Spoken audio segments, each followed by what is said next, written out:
Hello, physics students. We are looking at problem number 4 on the second practice test from chapters 3 and 4 about circular motion. So this question is asking about angular velocity, and it's giving me, look what it's giving me. It's giving me theta. So it's giving me this is angular position.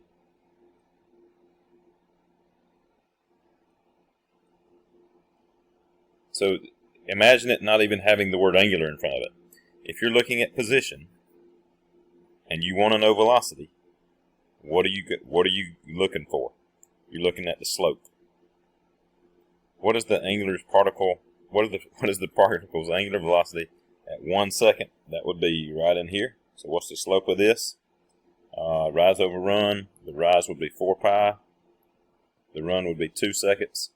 So reduce that, it's 2 pi radians per second. So that would be the answer there. Part B, what is the particle's angular velocity at t equals 4 seconds? Well, the slope there is 0, so it's 0 radians per second. And then finally, it says, what is the particle's angular velocity at 7 seconds? So that would be this right in here, right? So just, we got to figure out what the slope of that line is. So what do we want to use there? I want to maybe use this point and this point to get that slope. So the run would be, it goes from 2 pi to negative 2 pi, so the run would be negative 4 pi. I'm sorry, the rise. The rise would be negative 4 pi, and the run would be 2 seconds. So it's going to be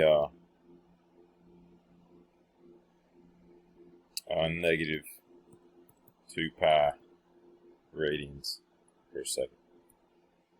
It says express your answer using 3 significant figures, so I guess that means they don't want pi in there. So just go ahead and multiply it out, negative 2 times pi, and get your answer and round it with using 3 significant figures. Hopefully that helps with number 4. And now number 10. It says the figure below shows the angular acceleration graph. So what are we looking at here? We are looking at angular acceleration. This is angular acceleration. And imagine it not even being angular, if it was just plain old acceleration. And it asks us about angular velocity. Again, just think about it being velocity. All right? If we're given an acceleration graph and we're asked about velocity, what are we going to look for? We're going to look for area. Remember, velocity is the antiderivative, aka integral, aka area under the curve of the acceleration function. So do the area here. It says at 1 second. So we're stopping it at 1 second and finding this area. So let's see what that would be. I think I will divide it into a rectangle right here, and that rectangle will be looks like 2.5 by 1. So length times width would be 2.5 times 1, which is 2.5. And then I have this triangle, which looks like it's going to be also 2.5. It's 1/2 base times height, so 1/2 times 2.5 times 1, which is going to be like 1.25. I think that's half of 2.5. And so then add that and that together, and we get 3.75.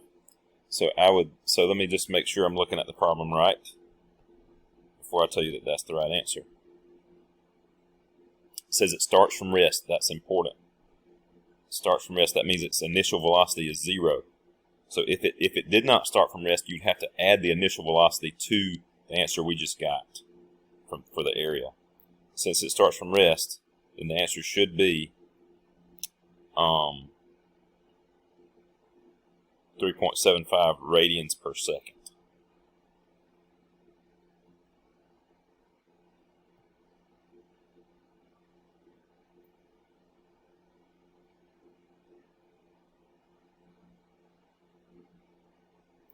I'm going to go ahead and do this one too, number 11, since it's also involving a graph. How many revolutions does the object make during the first 4 seconds? All right. On this one, I'm looking at velocity, angular velocity. So, and it wants to know the revolutions, which is that's a question of angular position. In other words, it wants to know what angle has it gone through. That's angular position.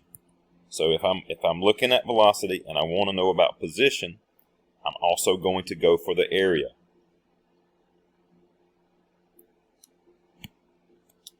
All right, so during the first 4 seconds, so that's going to cut off right here. So this area, I'm probably going to make this into a square, or I'm sorry, a rectangle and a triangle. So the rectangle part will be, that's 2 times 20, that's 40.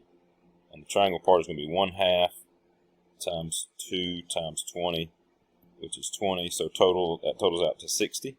So it should be 60 radians, though. Radians, 60 radians.